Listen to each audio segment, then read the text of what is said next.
గత 5 ఏళ్ల వైసీపీ పాలనలో రాజమండ్రిలో ఒక్కరికి కూడా సీఎం సహాయ నిధి నుంచి ఆర్థిక సాయం అందజేయలేదని, కూటమి ప్రభుత్వం అధికారంలోకి వచ్చాక ఇంతవరకు తాను 128 మందికి ₹1,74,00,000 అందేలా చేసినట్లు సిటీ ఎమ్మెల్యే ఆదిరెడ్డి శ్రీనివాస్ చెప్పారు. మంగళవారం తిలక్ రోడ్డులోని రెడ్డిస్ కన్వెన్షన్ హాల్లో కూటమి నాయకులతో కలిసి 42 మందికి సుమారు 23 లక్షల ముఖ్యమంత్రి సహాయ నిధి చెక్కులు అందజేశారు.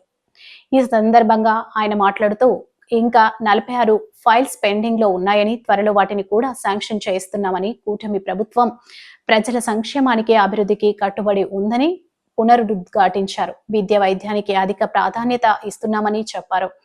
ఎన్టీఆర్ వైద్య సేవలు వర్తించని వారికి సీఎం సహాయ నిధి ద్వారా ఇలా ఆర్థిక సహాయం అందేలా తన వంతు కృషి చేస్తున్నట్లు తెలిపారు.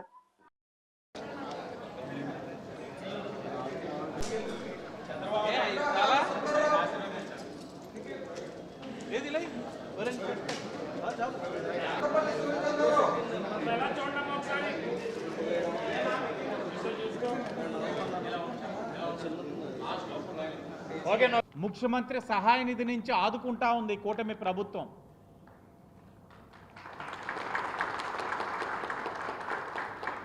₹128 మందికి ₹1,74,9,025 ₹1,74,00,000 ఒక శాసనసభ్యుడిగా నేను తీసుకొచ్చున్నాను నా నియోజకవర్గంలో ప్రజలకు. కేవలం ఈ రోజే 42 మందికి ఇస్తున్న ముఖ్యమంత్రి సహాయ నిధి నుంచి చెక్కులు. ఇంకా 46 ఫైల్స్ ముఖ్యమంత్రి గారి దగ్గర పెండింగ్ ఉన్నాయి. అవి కూడా దగ్గరలో వస్తాయి.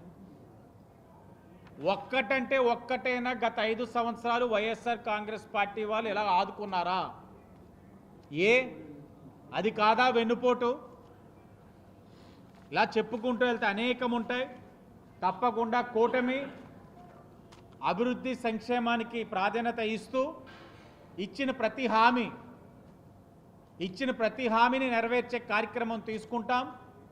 అలాగే చెప్పారు గౌరవ ముఖ్యమంత్రి చంద్రబాబు నాయుడు గారు, అతి దగ్గరలో తల్లికి వందనంతో పాటు మహిళలకి ఉచిత బస్సు ప్రయాణం కూడా అతి దగ్గరలో ప్రారంభించుకుంటున్నామని కూడా తెలియజేస్తా ఉన్నాం.